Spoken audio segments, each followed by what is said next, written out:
Hello, habari za jioni ndugu watazamaji, karibuni katika session yetu ya kwanza kabisa kwa mwaka huu 2026 ambapo tutazungumzia mada yetu ya leo, Buying the Future, nunua kesho yako. Kwa maswali au maoni yoyote yatakayojitokeza katikati ya session hii, tunaomba mmehifadhi tuweze kujadiliana maswali hayo, tuweze kushiriki katika maswali na majibu mwishoni kabisa mwa presentation hii. Mnaweza mkauliza maswali yenu kwenye chat box ili iwe rahisi kwetu sisi kuweza kuyaona na kujibu moja baada ya nyingine, au kama ungependa kuwa vocal kuuliza maswali yako moja kwa moja, tafadhali tungeomba usubiri hadi mwisho wa session hii and mtaweza ku raise hand tukawapa access ya ku unmute mic na kuuliza maswali yenu. Hivyo basi bila kupoteza muda, ningependa tuanze na mada yetu ya leo. So, our topic today is buying the future au nunua kesho yako, na tungependa tuanze na just a very small recap of the market. So tulifanya analysis ya mwenendo wa soko for the past year between 23rd January 2025 na 23rd January 2026, na kitu ambacho tumeona of course hususani kufika second half ya mwaka 2025, nusu ya pili ya mwaka 2025, kuanzia June tarehe 2, pale ambapo tuliona kuna mabadiliko ya sheria ya DSE ili kuwezesha ukwasi mwingi zaidi sokoni na kuwezesha shares ziweze kutrade kwa bei ambazo zinakaribiana au zinauiana na thamani yake. Tuliweza kuona kaunta nyingi sana zikiongezeka thamani, na hiyo ilisababisha pia hata baadhi ya indicators ambazo tunatumia sokoni kupanda. So mfano kama All Share Index DSI ilipanda kwa 46%, ukiangalia kutoka Januari 23 mwaka jana kufika Januari 23 mwaka huu. Tanzania All Share Index imepanda kwa 54%. Industrial and Allied ndo kipengele pekee kilichoonyesha kupungua kwa thamani, na hiyo ni kutokana na revision za bei za T-bill na TCC pale ambapo mabadiliko yalipoanza. Banking, Finance na Investment Index ilionyesha ukuaji mkubwa kabisa wa 137%, more driven sana sana by counter kama vile CRDB, Mkombozi, NMB and so forth. Commercial Services ilipanda kwa 32%, driven by Swissport. Voda, yes, kuna muda iliporomoka, lakini tukaona pia ikirudi kufika ile break even price ya 850 na in fact kwenda zaidi ya hapo. Na tukija kuangalia lastly, total market cap ya makampuni zawa na total market cap including local na domestic counters tumeona zikiongezeka kufika trilioni 19.5 na trilioni 28.38 kwa hii Jumaa iliyopita. Sasa something else worth highlighting pia ni ile wiki iliyopita ya Ijumaa, katika makampuni 19 ambayo ni local na ni actively trading sokoni, tuliweza ona somewhat 10 to 11 of those companies last week alone, and if not the last 2 weeks, toka January ianze actually, tuliona a lot of these counters kutokana na ongezeko la thamani ya hisa sokoni, tuliona a lot of these counters ziliweza kufika their all time high share prices. Yani kwa lugha nyingine, tuliweza kuona makampuni mengi sana ya Kitanzania yaliyoorodhesha hisa zake kwenye soko la hisa zilifika bei ya juu sana ambayo makampuni haya kuwahi kufikia toka yaanze kuorodheshwa. So the likes of Afriprice, na najua kuna baadhi ya makampuni ambao as we're speaking right now yameendelea kubreak hata hizi all time high prices ambazo tumerecord wakati tunaandaa presentation. So mfano kama Afriprice alifika 20, CRDB 2160, DSC, Maendeleo, Mwalimu, Mkombozi, Mukoba, Niko, NMB, TOL, Twiga ilikuwa mwaka jana, na Vodacom tuliona at some point in time during the month of January wakiweza kufika their all time high share prices. And so that of course Sasa tuje kuangalia sasa ukuaji huu ambao tuliona hapo, je, ulisababishwa na nini hususan? Na one thing we've noticed ni kwamba a lot of this rally or a lot of this momentum imetokana na au imechagizwa na sababu tofauti tofauti, moja ikiwemo mabadiliko ya sheria ya DSE, nyingine ikiwa ongezeko la idadi ya wawekezaji, ongezeko la idadi ya wawekezaji sokoni, pamoja ongezeko la idadi ya wawekezaji sokoni, pamoja na increased access to capital iliyosababisha iliyosababisha wawekezaji kuwekeza kiasi au viwango vikubwa kabisa vya mitaji yao. So now coming towards the valuation perspective. So tumeweza kuangalia ni sababu gani zilizofanya share price ziweze kupanda thamani. Lakini looking at fundamentals, has there been have the fundamentals improved at the same pace ambayo hizi share price zimeongezeka? And the answer is up until so tulifanya exercise moja ndogo ya kucompute earning per share ya makampuni yote for the last 4 quarters. Kuna wengine ambao wametoa matokeo yao hivi karibuni, kuna wengine ambao tunatarajia watoe matokeo yao very soon, lakini for the but according to assessments, kitu ambacho tumeona ni kwamba the rally ambayo tumeona hivi karibuni imeexceed hata ule ukuaji wa thamani ya biashara zenyewe, tukiangalia vigezo kama vile faida kwa hisa. And hiyo inakuwa na hiyo tunaweza tukaiona vizuri kwa kuangalia what we call the price to earnings ratio, au uwiano wa bei ya hisa kwa faida ya hisa. Hii in very simple language ni metric au ni uwiano unaotuonyesha mwekezaji kwa kila shilingi moja ya faida anakuwa yuko tayari kulipia kiasi gani ili aweze kupata shilingi hiyo moja ya faida. Na one thing ambayo tumenote ni kwamba kwa makampuni yote ambayo tumeobserve ambayo ni locally listed with the exception of TBL, TCC na Simba of course, kwa sababu ni loss making company up until the moment we were recording this, most of these companies zilifanyaje? Most of these companies zilionyesha ongezeko la price to earnings ratio, meaning ya kwamba as of recent times we've noticed ya kuwa wawekezaji wamekuwa willing kulipia mtaji mkubwa zaidi ili kuweza access the same 1 shilling of earnings. And sasa this then brought about a lot of questions sokoni. Tumekuwa tukipata maswali mengi sana kutoka kwa clients wetu juu ya hali ya sasa, juu ya jinsi ambavyo hali ya soko ilivyokaa kwa sasa. Moja ya maswali ilikuwa kwamba je, is it safe to invest right now? Is this the new normal? What needs to be done? How can we go about this particular environment? And so kutokana na kujirudia kwa maswali hayo, tukaona basi ni vyema tuandae presentation hii ambayo lengo la presentation hii ni kuangalia sasa, one thing ambayo tumenotice ni kwamba mazingira ya soko yamebadilika from a low, naweza tukasema from a low interest, I mean from a low valuation regime market to a higher valuation regime market.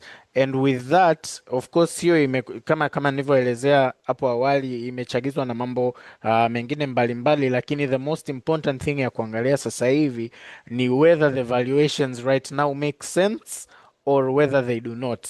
Yani, is it rational for me to buy company X at a certain share price, even though ukilinganisha na zamani it's trading at a more premium valuation? Would that make sense or would that not? And ni mindset gani ambayo mwekezaji anabidi awe nayo hususan katika mazingira haya? So that's what we're going to explore in this particular session, lakini just to kick things, tungependa kuwaonyesha or just to show you guys very simply the implications of being in a market regime or being in a regime kama ya sasa hivi ambayo ipo unanimous na higher valuations. So cha kwanza ambacho mwekezaji anabidi atarajie ni kwamba, or one thing that an investor needs to understand ni kwamba um, one thing an investor needs to understand ni kwamba what we call the payback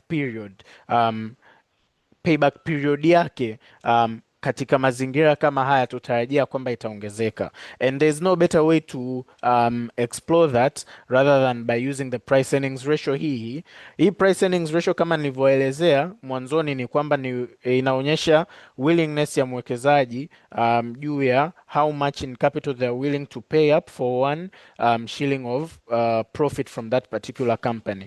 Lakini another way to look at that definition pia ni kwamba assuming that makampuni haya yangekuwa yanatengeneza the same constant profit year in year out, how many years would it take huyu mwekezaji kurecoup mtaji wake?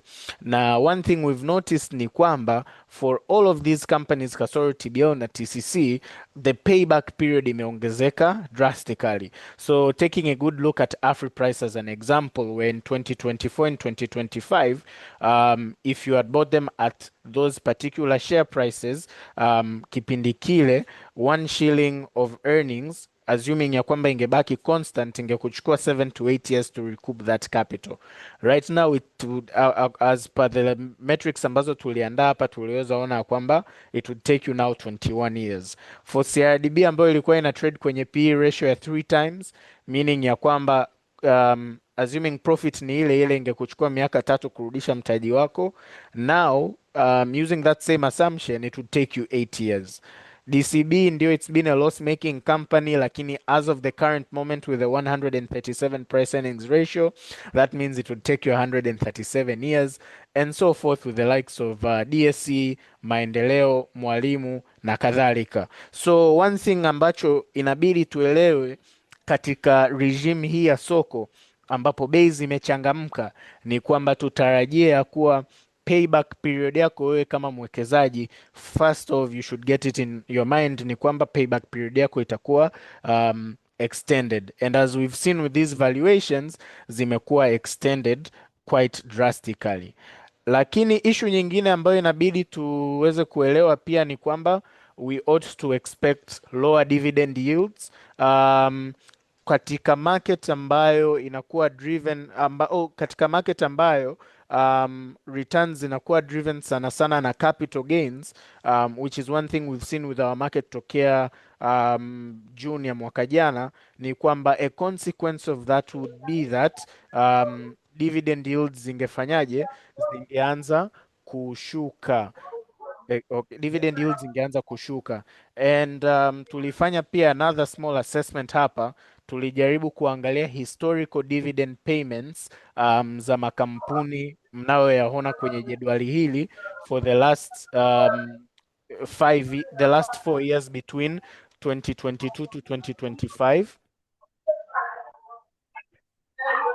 For the last 4 years between 2022 to 2025, and one thing so what we had done ni tulichukua hayo magawio, tulichukua share prices as of the last CAM dividend period with the assumption ya kwamba during the last CAM div period mwekezaji anakuwa yupo tayari kununua particular shares at the highest possible price ili aweze kuwa compensated gawio lake.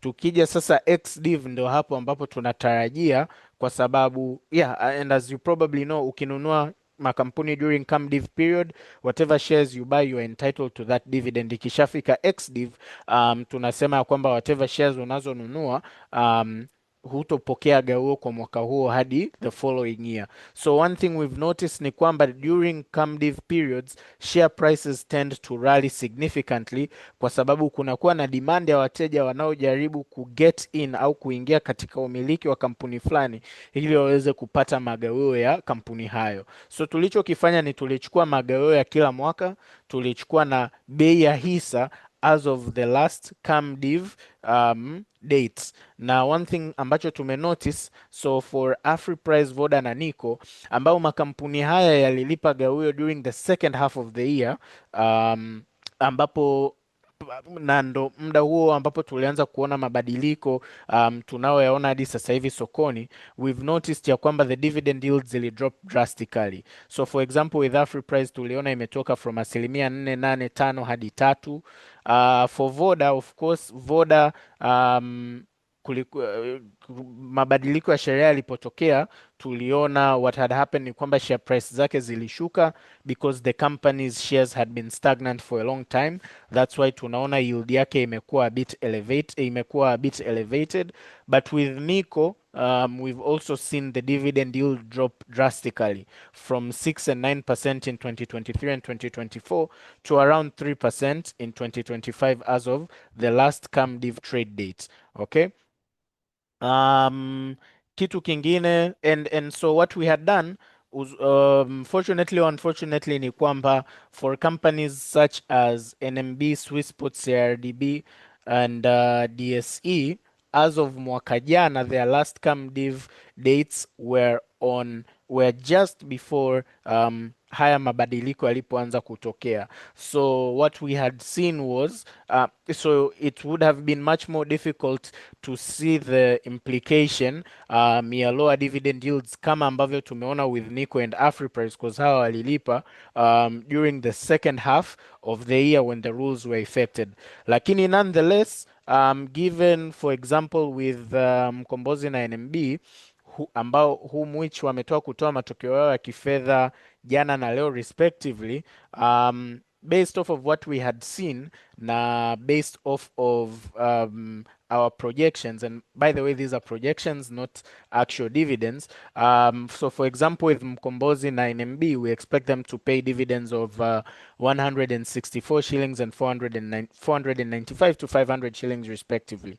If we factor those dividends in with the share price as of 23rd January, bado tunaona ya kwamba dividend yields for these two companies tunatarajia nazo pia ziweze kucontract from 8.4% from Mkombozi to 3.3% as of Friday's share price. With NMB tunatarajia dividend yield ingetoka from 6.81 to 5.18.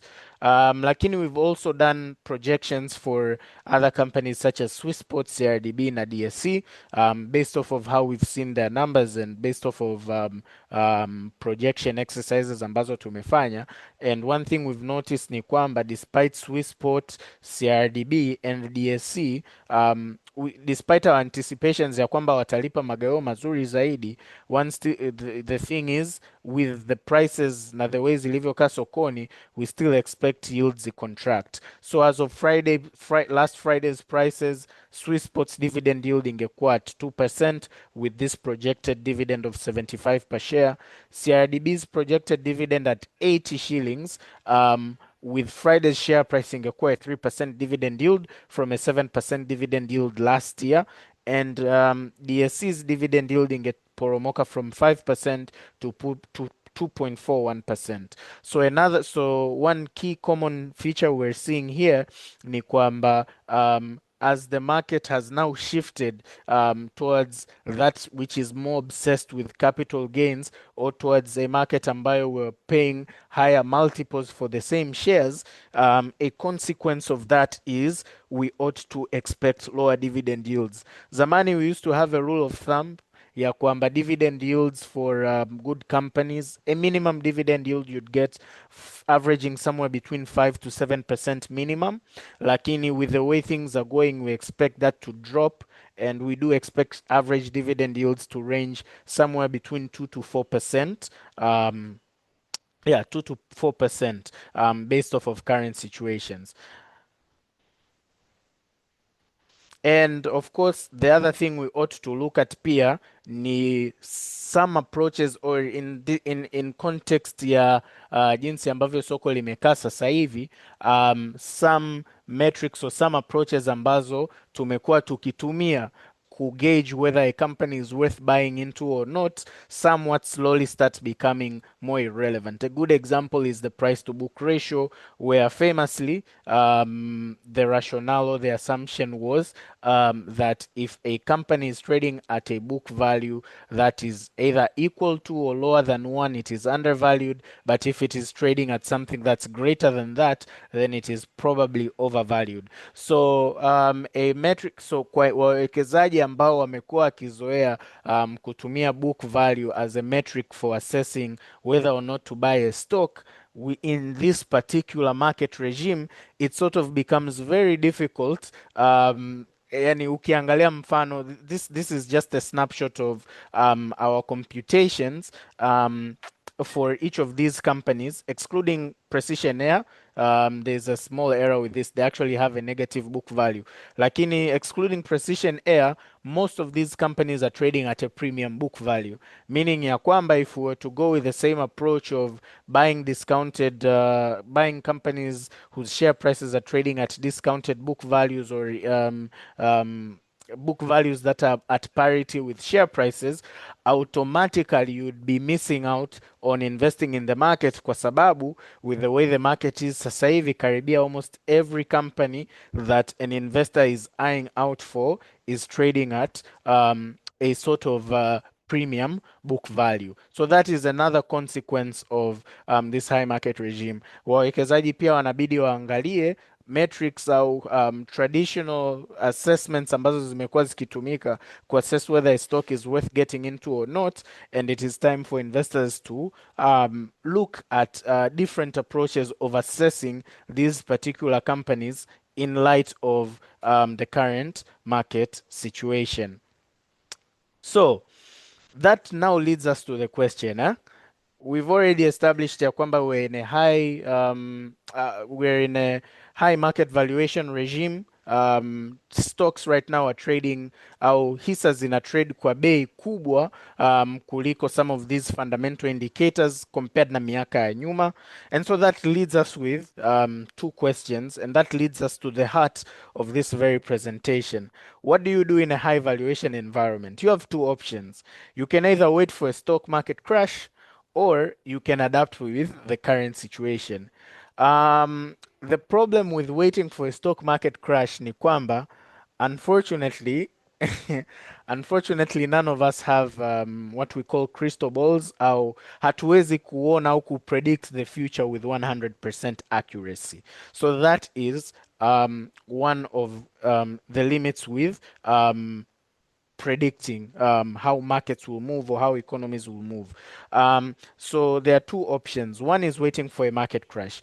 Lakini before getting into the prediction part, let's just look at masoko mengine ambayo yamepitia market crashes na tuangalie ni sababu gani zilizofanya masoko hiyo ya crash. So some of the causes of market crashes globally, mfano tumeona ni one of the reasons ni excess leverage, and we saw this during the great financial crisis of 2008.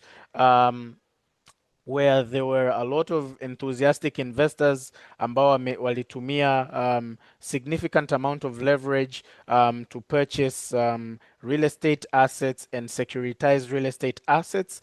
And what had happened ni kwamba once those loans started defaulting, ilikuja kuleta a systemic crisis which led to the financial institution hususan za kule Marekani kusort of freeze au kuwa at risk of insolvency or bankruptcy, and that also coincided with plummeting share prices across the market. Tukija kuicontextualize as of Tanzania, we've also come with our commentary zetu on the likelihood or the probability of a market crash kutokana na some of these factors, and though hatusemi ni lini inaweza kutokea, we're not giving any sort of we're not predicting as to when these might happen, but just our assessments of whether a crash, if a crash were to happen, what would be the likely cause.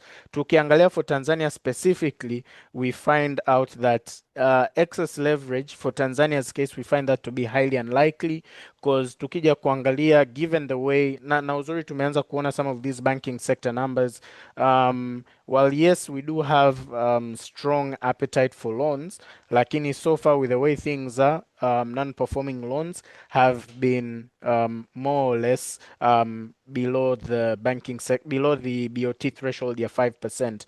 The current na ukiangalia for some of these banks ambazo zimetoa matokeo yao, NMB, Mkombozi, NPLs of around 2.5 to 4%, still very healthy. Kwa hiyo as far as excess leverage na default risks are concerned, we find that cause for a market crash, that to cause a market crash is highly unlikely. Asset prices kuwa detached from fundamentals. We saw this again Marekani with the dot-com bubble, where particularly tech firms or internet companies with very little or nothing to show as far as profits are concerned zilikuwa zina trade at extreme valuations. Whilst tukija sasa tukicontextualize hapa kwetu, it is, we wouldn't say it's unlikely, it's probable to happen depending on how we react to the market and how we purchase these shares and to what extent we purchase these shares for. But we believe that a crash happening as a result of this is somewhat probable. Again, we're not saying when it will happen, we're not saying it will happen, we're just assessing if it were to happen, what would likely be the cause. Liquidity shocks, so mfano with COVID-19, the global economy basically shut down, and ghafla there was a strong demand for cash to be so that individuals and corporations alike would be able to meet whatever obligations that they were anticipating to meet because they weren't receiving any sort of inflows. That is unlikely again. Tukija kuangalia policy or interest rate shocks, we find that to be probable. Given the current economy and the way macros are currently at, we're very healthy. Interest rates are somewhat low, inflation is muted, economic growth is optimistic. But again, we left it as a probable because of the way to which macroeconomic variables can change. Inaweza a policy shock from outside the country might not be the most probable cause. It could be that, it could be some sort of policy change from within the country. We left that as probable. Either or, it could maybe lead to a crash, could be one of the reasons. Negative external shocks hii tumeweka as unlikely because we've seen with our markets, we've been through a lot of geopolitical events, tariffs, Ukraine war, Middle Eastern wars, and while yes, those have affected us on a macroeconomic perspective as far as currency movements are concerned, inflation, commodity prices, lakini we haven't seen a direct correlation between those sort of geopolitical, those sort of global events na stock market performance. That's why we've sort of left it as unlikely. Investor panic and herd behavior hii tumeweka kama likely. Wawekezaji the same way ambavyo mwekezaji akimwambia mwekezaji wake, bwana, nimenunua share hii nimepanda 20%, akaja akafungua account the next day. Similarly, so shares zikianza kuporomoka kwa 5 10, mmoja akisema anachomoka, based off of what we've seen, it could lead to an entire multitude of people selling. Na uzuri hata nyewe wenyewe mnaweza mkaona kwenye order book, kuna muda watu wakiamua kununua unakuta kwenye order book ni buyers only, hamna sellers. Kuna muda inakuwa balanced, na kuna muda kama sasa hivi as we've started seeing in this week, kuna sellers only, no buyers.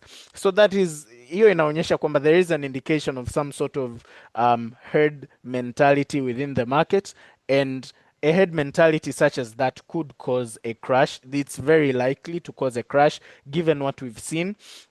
Structure and market weaknesses hii tumeweka kama unlikely, because again, due to for starters, this would have been a concept that would have carried more risk had we have had say more foreign investors, lakini tumeona waki exit in droves toka 2022, lakini we've also seen very positive reforms in the market. That's why tumeweka kama unlikely.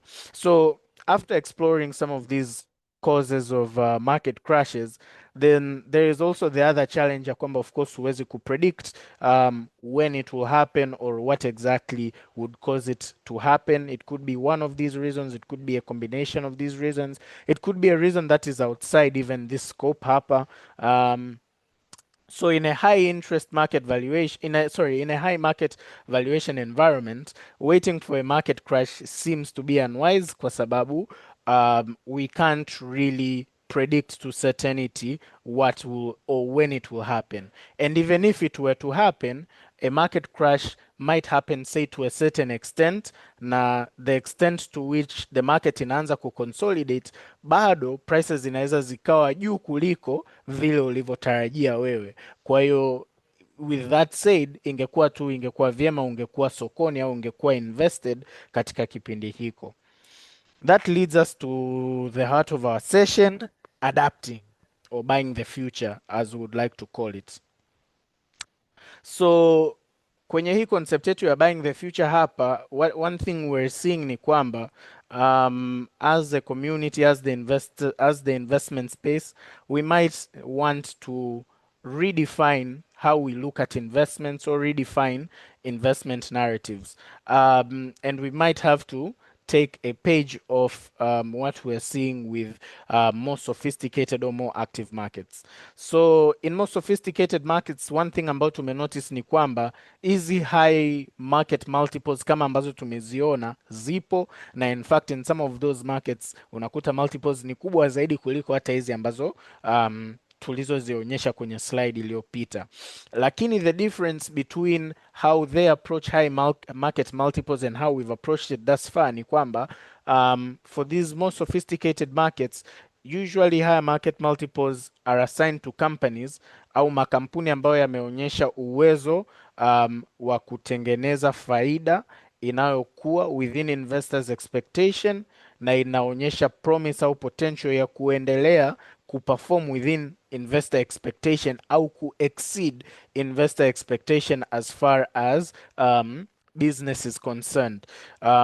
So the rationale ya investor, yani investor akishaona kampuni hii kila naposema itafika hapa au kila naposema let's say kibiashara watafika hapa, wanavuka zaidi ya hapo au wana exceed expectations zangu au wana meet expectations zangu ambazo ni kubwa, investors wanakuwa wako tayari kununua makampuni hayo at premium price earnings valuations. And why that is the case, because the narrative or the assumption is now if they're able to sustain such a growth in the future, nikiinunua kwa bei ya sasa hivi, hata kama nimeinunua kwa valuation au market multiple ambao ni kubwa, lakini kutokana na kasi ambayo wana kuza faida zao, wanakuza mapato na wanakuza uwepo wao wa kibiashara, nikiinunua sasa hivi nitakuwa nimeinunua at a discount.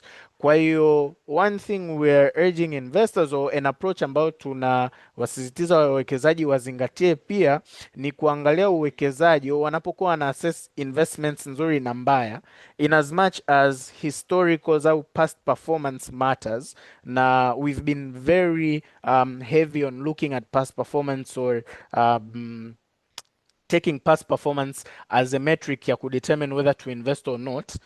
In this particular environment now more than ever, it becomes more important for investors to start looking at these companies with greater detail, to start looking at them with more depth, and then establish an investment narrative ya kwamba nikinunua kampuni hii kwa PE ratio ya 10, 20, 30, je, potential yake ya kukuza mapato yao na faida yao katika hii miaka 5, miaka 10 ijayo, would it make sense for me to buy this stock right now at this high valuation, or would it not make sense? We feel like wawekezaji inabidi waanze kuwa na mindset au narrative hiyo.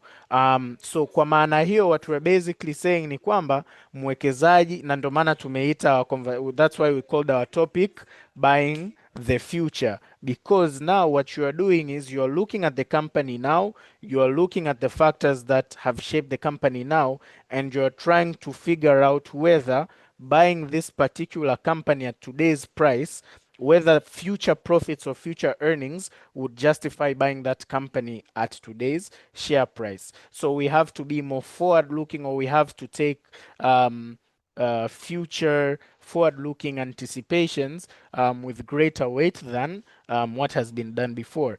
Na tulikuja na some sort of calculations just to show these are hypothetical calculations, lakini tuliziandaa nonetheless just kuwapa watazamaji picha ya what this concept sounds like. So tukija kwenye huu mfano wetu wa kihisabati kidogo, tuseme kuna makampuni mawili, kampani A na kampani B. Wakati let's say wewe kama mwekezaji ungetaka kununua either or companies, zote zilikuwa zina trade kwa share price ya shilingi 20 na zote zilikuwa na earning per share shilingi 1, meaning ya kwamba walikuwa na a price to earning ratio ya 20 times. Wote wana payout ratio ya 30%, dividend payout ratio ya 30%, meaning ya kwamba wote wanalipa 30% of earning per share. And so as of 2025, with this example, both companies are similar in terms of share price, profits, dividends, and market multiples, PE ratio na dividend yield. Lakini the difference between company A na company B ni kwamba company A future profit growth yake is maybe expected to grow at 50% per year on average for the next 5 years, whereas company B's earnings per share is expected to grow at an average rate of 10% per year for the next 5 years. So wewe kama mwekezaji una company A na company B, zote zina trade at a somewhat expensive or a very expensive 20 times price to earnings ratio depending on the investor anayeangalia, lakini company A ina potential ya kukuza profit yake kwa kasi kubwa zaidi kuliko company B. If we're able to do the math and make the projections, one thing ambayo tunakuja kuona ni kwamba by the end of 2030, even though makampuni yote yalianza na earning per share 1 na dividend per share 0.3, by 2030 company A inakuwa na earning per share shilingi 7 na dividend per share 2.28, whereas company B would have an earning per share of 1.61 na a dividend per share of 0.48. Lakini now comes the question, kama wewe ungekuwa mwekezaji aliyewekeza kwenye company A, ina maana kama ungenunua in 2025 at a share price of 20, hiyo PE ratio ndio ingekuuma, ni 20 times, it's a lot. Lakini by 2030 ukilinganisha earning per share iliyopo hapo na ukilinganisha the price at which you had bought it for 5 years ago, ungekuwa na a price earnings, your historic price earnings ratio would be 2.63 times tukiangalia share price ulionunulia awali vis-a-vis future earnings za 2030. Lakini kingine ambacho tunaona ni kwamba the market usually rewards or in more rational in perfect markets or more sophisticated markets, ambacho tumekiona ni kuwa makampuni ambayo yanaonyesha uwezo wa kukuza faida zao kwa uharaka zaidi, they're usually rewarded with share prices going even much higher. So what that means ni kwamba hata in terms of capital gains or share price growth, one thing ambacho tungeona ni kwamba company A's share price would have grown at a faster rate compared to company B, simply because company A had demonstrated the ability to grow their profits at a faster rate than company B. And what that means for mwekezaji aliyewekeza in company A ni kwamba by 2030, because they had bought it at 20, yes, the price earnings ratio would have been at 2 times on those future earnings compared to 20 times mwanzoni. Their dividend yield ingekuwa 11%, and they would have a handsome capital gain of 1,022% compared to mwekezaji ambaye angewekeza in company B. Sorry, this other table hapa ni company B, not A. Angekuwa na a 12 times price earnings ratio, which is relatively higher on those future earnings, a dividend yield of 2%, and a modest capital gain ya 101%. So one thing we are seeing ni kwamba yes, we're in a high market valuation regime. Yes, market multiples are trading at elevated or what we call historic highs or all-time highs, lakini there's a way we can make sense out of this new normal, out of the noise. And that is by looking at all of these companies thoroughly, reading through annual reports, reading through analytical reports, looking at financials, and establishing an investment narrative ya kwamba yes, hii kampuni inaweza ikawa inafanya vizuri sasa hivi, lakini je, miaka mitano ijayo ina uwezo wa kukua kwa kasi gani, such that mimi nikiinunua leo kwa price earnings ratio ya 20 times, hiyo miaka mitano inaokuja it would make sense. And this would also mean also looking at some of those companies that might not kwa sasa hivi zinaweza zisionyeshe au zinaweza zisionekane zinafanya vizuri kifedha, lakini kutokana na kwamba maybe makampuni hayo yamekuwa negated kutokana na performance yao mbaya, labda anaonyesha dalili za kuturn around. um, kuna viashiria vinavyoonyesha kwamba they are about to turn around, and taking that risk and seeing it into fruition could be another means of making you above average profits kuliko kukaa na kusubiria matokeo yanapotoka. And trust me, tulichokiona au tunachokiona sasa hivi ni kwamba with the way the market is siku hizi ni kwamba hata kama matokeo yakitoka umeexpect matokeo kuwa mazuri, ukiangalia kwa bei za sasa hivi compared to kipindi cha nyuma, ni kama vile the market has already priced in for that stellar performance. So wewe kama mwekezaji kureact to matokeo ya sasa hivi on the now don't really make sense. Rather what you need to do is you need to take the extra step of sort of figuring out which company will make more sense tomorrow and would make sense buying it today, even though its market valuation is relatively high. And tunaelewa hapa sasa, compared na the way we've normally done it, where we look at historical numbers and we decide good companies from bad companies, this one might be more difficult, and it might bring about varying subjective views and opinions. Lakini sasa hapo ndo tunapokuja kuelewa ya kwamba kwa nini watu wanasema kuwekeza kwenye stock market tends to carry higher risk than kuwekeza kwenye bonds na other asset classes. And similarly, so even if you take that risk, now you are right on your future bet, why your returns are more likely to be better than some of these other legacy asset classes. So now, with the math defined, with the narrative defined, how do we spot our company A's? How do we come up with an investment narrative ya kwamba kampuni hii in the future au future profits zinaonekana ya kwamba they're going to make much more sense? Tushasema historics ndio zina umuhimu wake, lakini historics aren't the sole deciding factor sasa hivi ya kuweza kugundua kampuni gani inaweza ikakutengenezea 100% plus capital gains in the next 2 to 3 years kwa kuinunua sasa hivi, even though it doesn't make sense sasa hivi.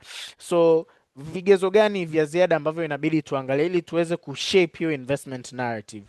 Issue ya kwanza ambayo inabidi tuangalie, we have to take a very close look at a company's corporate strategies. We need to make sure kwamba, so sasa hapa ndo kwa wale ambao ni wazito kusoma, inabidi tuanze sasa kuanza kupenda kusoma, inabidi tuanze kubukua hizi annual reports, company reports, investor presentations, start looking at corporate strategies, what is the roadmap, how are they executing against that corporate strategy. Je, huo mkakati ambao umekuwa proposed au ambao wana execute ni mkakati ambao umeshawahi kufanyika before? Has it ever worked before? Maybe not with the company you're looking at, but maybe with some other company from some other country, or from maybe even within the same country. Has that strategy worked out before? Is it a tried and tested strategy? Is there tangible growth ambayo inaonekana? So we need to start looking at corporate strategies. Issue ya pili, we need to start betting on management and governance. Again, zile namba zile ambazo unaona either ni nzuri au ni mbaya, it's time to start taking a close look at who are the people, or what is the board or the executive management that is behind that performance. Is it a management ambayo ina potential ya kuweza kutengeneza the same growth or better business growth? what track record do they have as far as managing shareholders funds is concerned?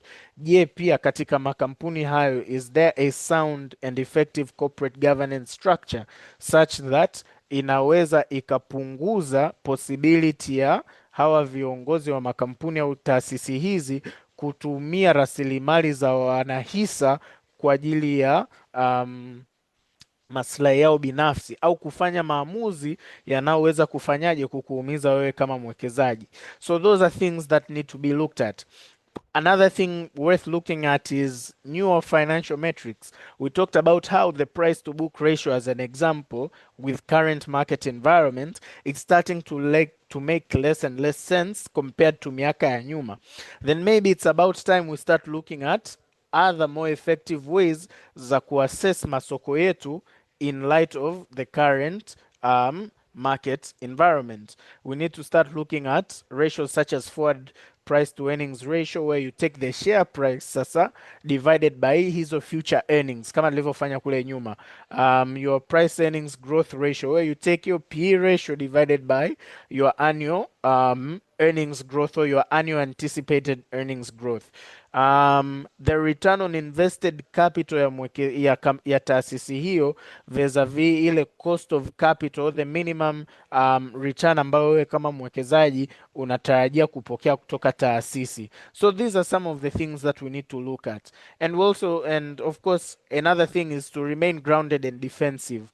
There was another session quite similar to this where we talked about the use of shilling cost averaging ili kuweza kunavigate volatile environments kama hizi zilizopo sasa hivi. I'm not going to go too much into it, lakini just a brief recap, kuweza kununua let's say shares at certain fixed intervals irregardless of whether the market is up or down, lakini in the long run, as long as you've invested in a solid company, the average cost to which umenunua share hizo bado itakuwa ndogo to future share price. And maybe looking at bulk purchasing, lakini here we have to be very careful. Bulk purchasing when share prices tunaona zina consolidate kwenye range fulani muda mrefu, au kama zikiwa zina trade during a low price trading session, lakini hapo you have to be more careful. Why? Because you have to be absolute, because you have to be absolutely sure, or you have to have done proper and thorough analysis ya kuweza kujiridhisha kwamba nikiinunua hapa ambapo price imeconsolidate au ipo kwenye low, soko likianza kuchangamka sasa, there is no way it's gonna go further down than this. Kwa hiyo putting all eggs on that particular moment, rather than shilling cost averaging, ili uweze kuminimize cost yako ya entry na uweze kumaximize capital gains. And with that said, tumefika mwisho wa presentation yetu. Tunawashukuruni sana kwa muda wenu na tungependa kukaribisha maswali au maoni yoyote yaliyopo juu ya session yetu. Kwa wale wanaoulizia whether slides hizi zitakuwa shared, kwa wale ambao mmejisajili kutumia linki yetu, mtaweza kupata access to these slides, lakini pia there will be this session is recorded and we will see it via YouTube end of this week. So yeah, this presentation will be made available to you once everything is ready. Otherwise, kama kuna maswali yoyote ningependa kuyakaribisha. Karibuni sana.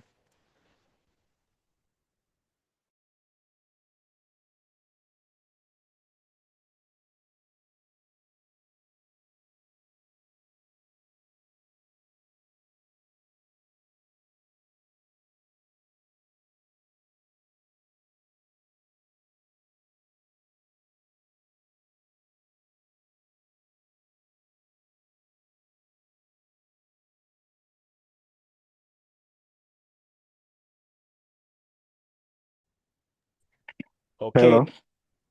Subiri kidogo, samani. Naona kuna swali moja from Raymond. Thank you for the presentation. I think the trick part is to identify the company. And by the way, is a market crash possible in the DSE? Well, yes, a market crash is possible, Just the same way ambavyo share prices zinaweza zikapanda collectively, zinaweza zikashuka collectively pia. So yes, that's possible. Regarding, yes, we do understand that it's trickier. Na ndio maana tumesema it's trickier and it would be much more difficult now to make assessments or to make analytics based off of future anticipations rather than the way things are sasa hivi. So yes, to answer that question shortly, uwezekano wa market crashes kuwepo ipo. When they will happen or what will cause them, we don't know. Yeah, asante. Kama kuna maswali yoyote by show of hands, please raise your hand, tutakuwa unmute tuweze kuuliza maswali yako. Asante.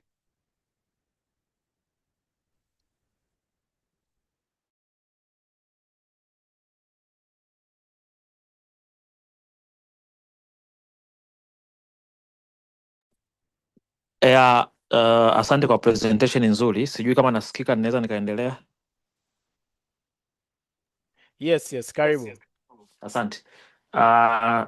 Yep, presentation kwa kweli imekuwa nzuri, japo naona watu wengi walishindwa kujiunga. Nadhani ni kwa sababu ya limit ya namba ya watu waliotakiwa kwenye hii session. Mimi nilikuwa na swali kama moja au mawili hivi, utaangalia jinsi gani unayoweka pamoja. Swali la kwanza, kwa mwekezaji mpya na hii trend inayoendelea sasa hivi sokoni, nini ushauri wako kwa mwekezaji mpya na hii trend inayoendelea sasa hivi sokoni? Hilo swali la kwanza. Swali la pili, tunaona baadhi ya counters zinazidi kupanda na sokoni kidogo kunakuwa kumechangamka sana. Je, sasa hivi kwa sababu session ya leo inahusu kununua kesho yako, je, unamshauri mwekezaji anunue kampuni gani baada ya kuona hizo metrics, au pengine baada ya taarifa mlizonazo na metrics na hivyo vigezo fundamentals zote, baada ya kuzingatia, pengine recommendation yako kwenye kampuni 3-4 ambazo unaweza ukarecommend? Asante sana.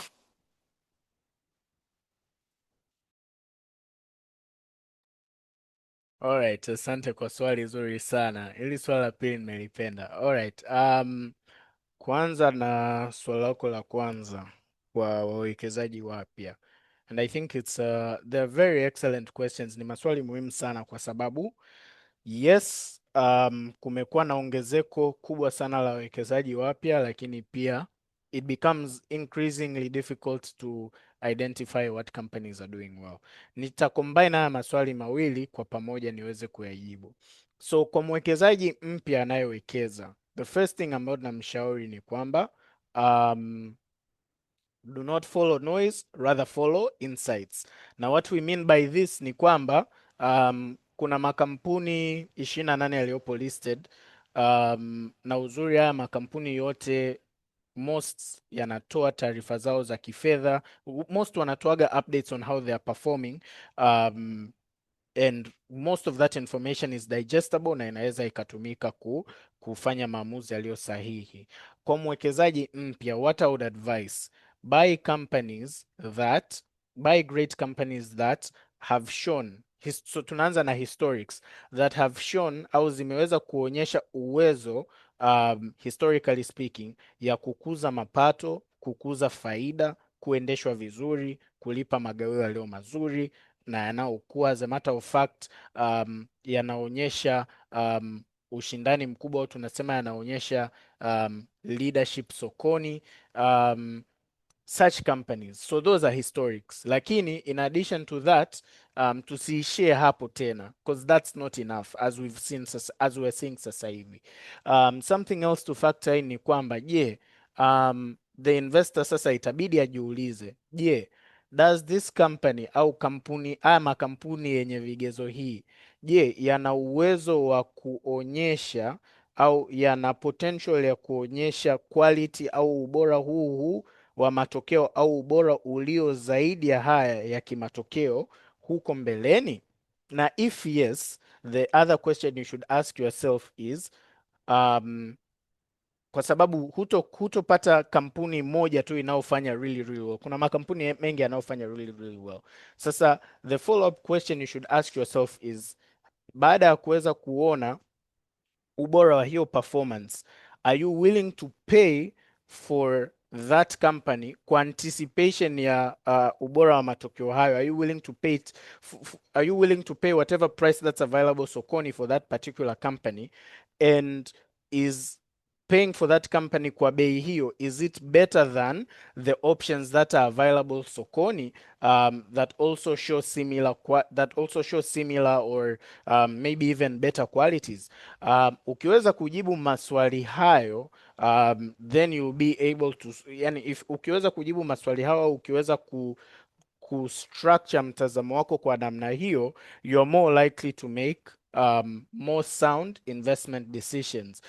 Na naelewa for mwekezaji ambaye ni mgeni au mwekezaji ambaye let's say, um, kwa mwekezaji ambaye ni mgeni au mwekezaji ambaye let's say sio mfuatiliaji sana wa haya maswala, we usually advise them to go through reports zinazokuwa published na zinazokuwa, so examples kama Solomon, we have analytical reports ambazo tunakuwa tunatoa. You can always go through those. You can always interact with the team here at Solomon, tukakupa insights au tukakuelewesha wewe in such a manner ambayo it makes sense to you, inakuwa rahisi kwako wewe kuelewa. You can go through tons of written resources from the issuing company yenyewe unaoangalia au from regulators, kuweza kujithibitishia au kuweza kujipa taarifa ya kutosha ili uweze kufanya maamuzi yaliyo sahihi. Regarding makampuni gani ya kuwekeza, this is a very trick question and it's subjective, lakini here's what I'll tell you. Kutokana na what we've seen sokoni as far as quality of historical financial performance, na kutokana na quality of historical financial performance na our outlook on nini, how sustainable these companies are likely to perform going forward, kuna a multitude of companies that fit that bucket. Particularly zipo kwenye banking sector, you have your banks, CRDB, NMB, MKCB and so forth. Kwenye manufacturing sector, you have TBL, TCC and the like. Kwenye commercial services, you have your Vodacom, Swissports, hivyo. Lakini sasa, remember, both these companies, they all have different, what we say, utakavyopitia haya makampuni ambayo nimekutajia as an example, utaweza kuja kugundua ya kwamba, au we mwenyewe utakuja kuona, utakapofanya hiyo research utakuja kuona ubora wake, ubora wa matokeo ya hayo makampuni, na utakuja kuangalia we mwenyewe based off of the way wanavyofanya vitu vyao, what is the likelihood of them sustaining, similar or better quality financial performance in the future. Na then the question to you sasa itakuwa whether you're willing or not to buy those companies at the prices to which they're trading for sokoni. Hiyo hapo na kuachia wewe kama assignment. Sante. Kama kuna maswali mengine yoyote ningependa kuyakaribisha. Samahani kidogo, labda kama nifanye kama follow up question kwenye majibu yako. Asante kwa majibu mazuri. So ni muda mzuri kwa sisi wawekezaji kubuy our future au tusubiri au tufanye nini? Asante. Ni follow up question kwenye majibu uliyotoa hapo. Asante.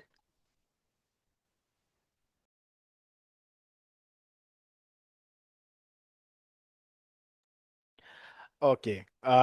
Answering your follow-up question, what to do now? So kama nilivyoelezea kwenye presentation, market regime imebadilika. We are in a high valuation market regime, and with that being said and done, ni wewe sasa mwekezaji uangalie kutokana na vigezo ambavyo tumetoka kuvielezea au tumetoka kuziexplore hapa, ni makampuni gani ambayo unaona wewe, based off of vigezo ambavyo tumevizungumzia, yanafaa kuingia katika portfolio yako. Kusema usubiri hadi crash itokee, well, yes, that's an approach, lakini the problem with using that route ni kwamba we can never predict to accuracy when masoko yatashuka, to what extent yatashuka, na whether hata kama yakishuka to that extent, whether it would make sense to buy them at that particular point in time, au ingekuwa bora kama ungezinunua kipindi cha nyuma and you would have waited it out. Hivyo hope nimeweza kujibu swali lako.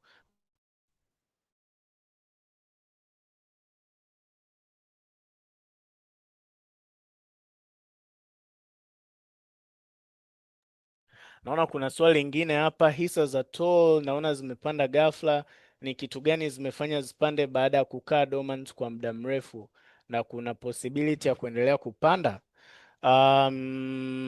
Swali hili ni kutoka kwa bwana Frank. Yes, hisa za Toll zimepanda drastically as of recent.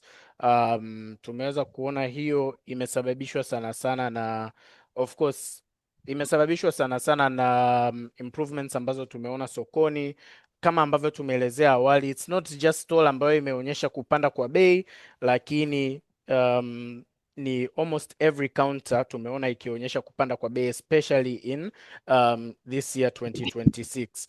Whether zitaendelea kupanda au kushuka, bwana Frank, as I mentioned, we can't predict markets, lakini what we can tell you is one thing to look at when we're trying to assess kama Toll ni kampuni ya kuwekezea ama la, ni kwa kuangalia financial zake, kuangalia namna ambavyo wanafanya biashara na whether, na kutokana na vitu ambavyo tutaviona kwa kampuni ya Toll, whether it would make sense or not kuinunua TOL at the price ambayo ina trade for or not. Asante. Naona kuna mkono ulionyoshwa na Clavery. Karibu. Asante. Nina swali moja kwamba nyie kama Solomon mnafanyaga analysis ya, kwa mfano sasa hivi tunasubiria ripoti za Q4. Je, nasikika vizuri? Ndio, Hello? unasikika vizuri. Okay. Nasema nyie kama Solomon, baada ya ripoti kama za Q4 za haya makampuni, je, mna program ya kupitia hizo ripoti na kutoa analysis yenu kwamba according to report ya kampuni hii hapa, analysis ni hivi and this is high, overvalued or overbought, whatever, kitu kama hicho ndo nahitaji kufahamu. Umenielewa?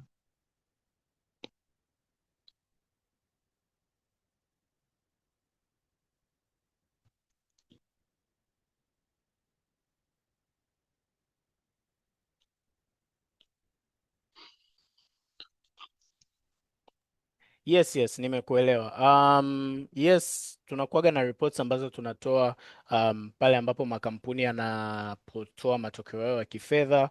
As a matter of fact, I think starting tomorrow you should start seeing some of our reports zikianza kuwa published. They're still in the work and as we're going, there are some parts ambazo bado hatujaweza kufeature, lakini we do expect, mfano kama our assessments of fair price now whether a company is overvalued or not, we don't have those featured in our reports yet, but we do expect with the progress that's going kuanzia Q1 financials, mtakuwa na uwezo wa kupata hizo added bonuses kwenye mtakuwa na uwezo wa kupata hizo added bonuses kwenye reports zitakazotoka from Q1.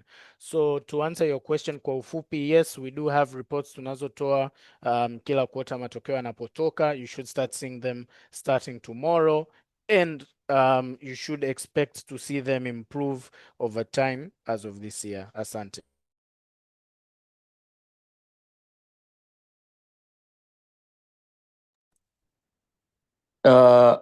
Pole kwa kuuliza tena hili Sorry, swali. Said, na swali lingine kutoka kwa Beckham Emmanuel. Nataka kufahamu ni namna gani utafinalize kwamba hisa iko over or undervalued, na pia nataka kujua kama Solomon mnatoa hii analysis bure. Yes, analysis hii tunatoa bure kwa clients wetu. How to assess whether a stock is over or undervalued, again, very simply, kinachofanyika hapo ni you need to take a look at financials zilizotolewa, look at the historic financials. From there we make projections on what future cash flows would look like kutokana na numbers zilizopo na kutokana na factors zingine kama uchumi, the way biashara hiyo inavyojibeba, mikakati, vitu ambavyo tumetoka kuvizungumzia hapa.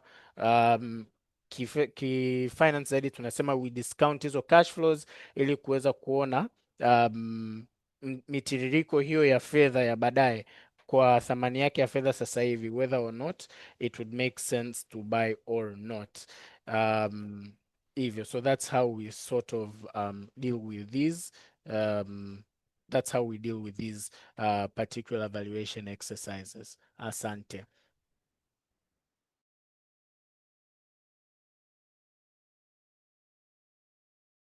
Naona kuna swali lingine kutoka Jafari Mbaye, karibu. Asante.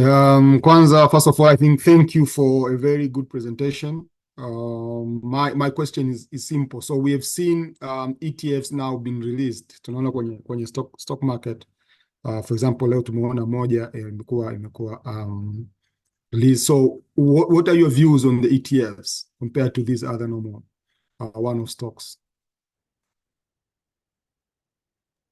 Yes, Jafari, thank you for the really good question. To answer your question, we think ETFs are really great products.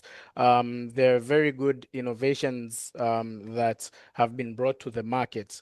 Our views on ETFs, we really feel as though whether or not an investor buys an ETF or not really depends on the investor's objectives. It depends on the investor's specific objectives.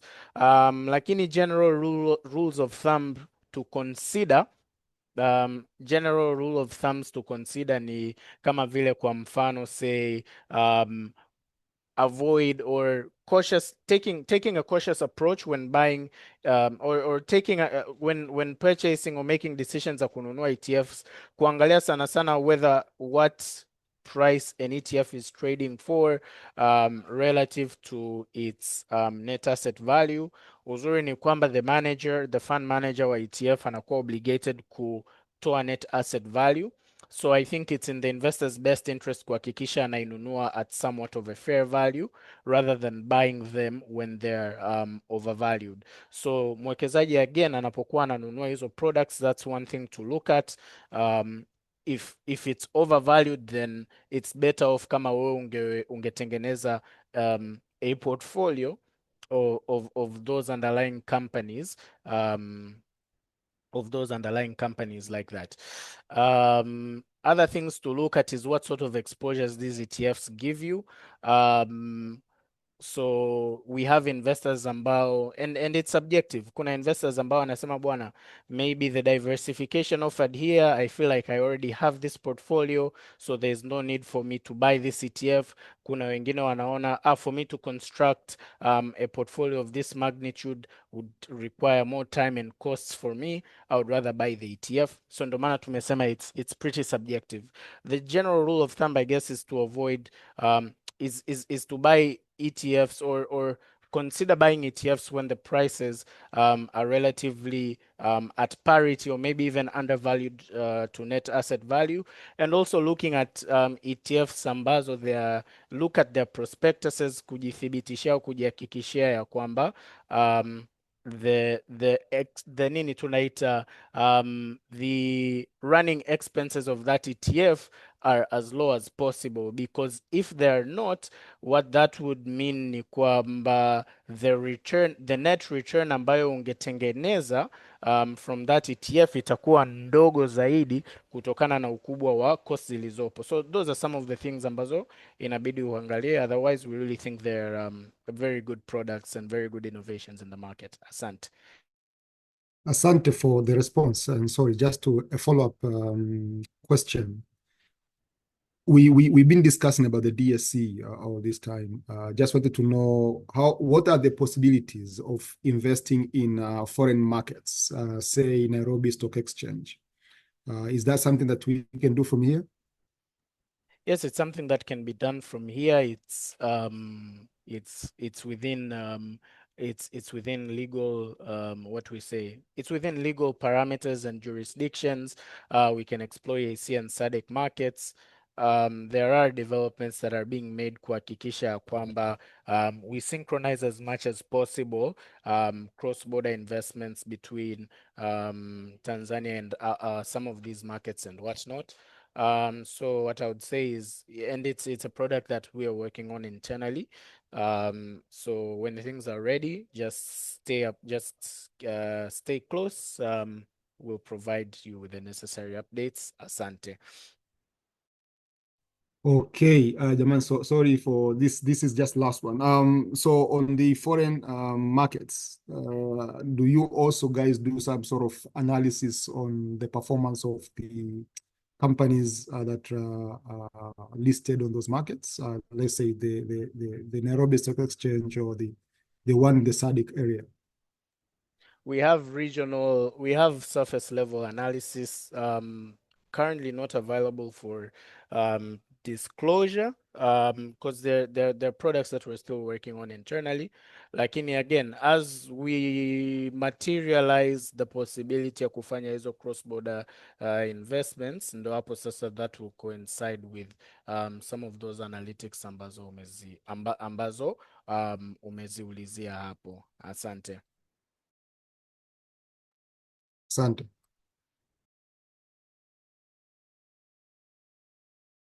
All right, with that said, tunashukuruni sana kwa ajili ya maswali hayo. Samahani kidogo kaka. Yes, Niliulizia tu kama mna group la WhatsApp ambalo tunaweza tukaendelea kupata taarifa za session kama hizi, au pengine kama mnazitoa kwa njia gani, kama pengine mna group la WhatsApp au mtu akitaka kupata analysis zenu anapata kwa njia ipi? Asante. Yes, magroup ya WhatsApp yapo. Let me just share that screen again. So kama unaweza ukawasiliana nasi kupitia namba za simu zilizopo hapa, ngoja. Unatuma link. Sorry. Kama unaweza ukawasiliana nasi kupitia namba za simu zilizoorodheshwa hapa, unaweza ukatutumia message kwa WhatsApp na tukakuprovidea link ya kuweza kujiunga katika group hiyo. Okay, nimeambiwa hapa kuna link, mwenzangu ameniambia kuna link ambayo imekuwa shared kwenye chat, so feel free ku join in on that link and yeah, feel free to join in on that link. Swali la mwisho nachukua from Lucas Junior Magi, karibu.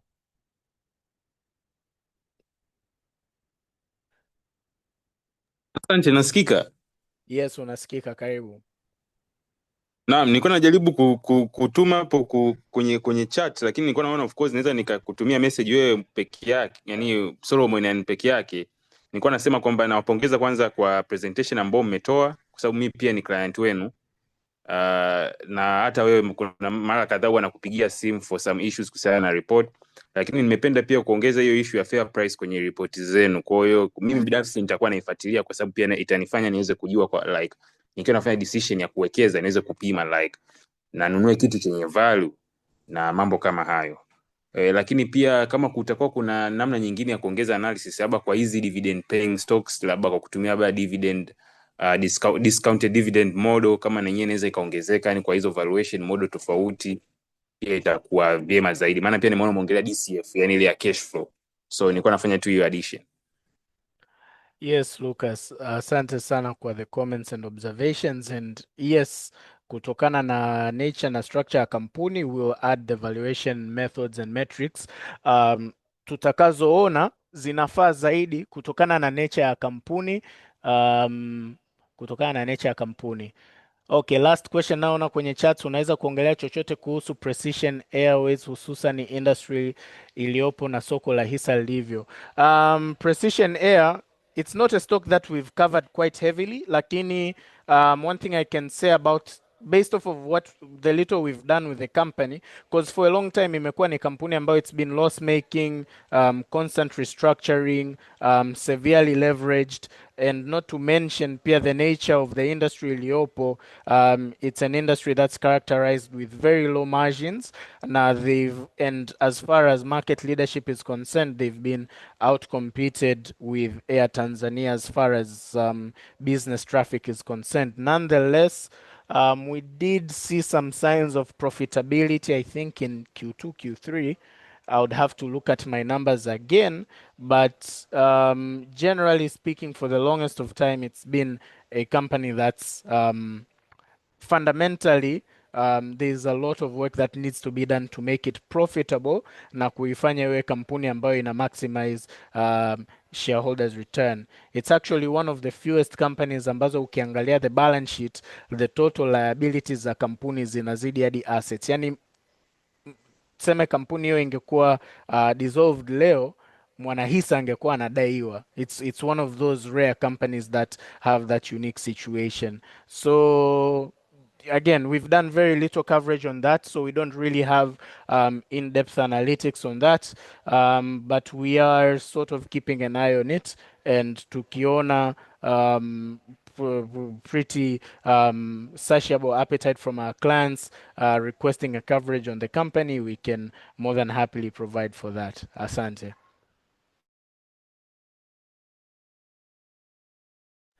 Basi, with that said, nashukuruni sana ndugu wawekezaji, thank you for your time, na tuwatakie jioni njema na a great week ahead. Thank you.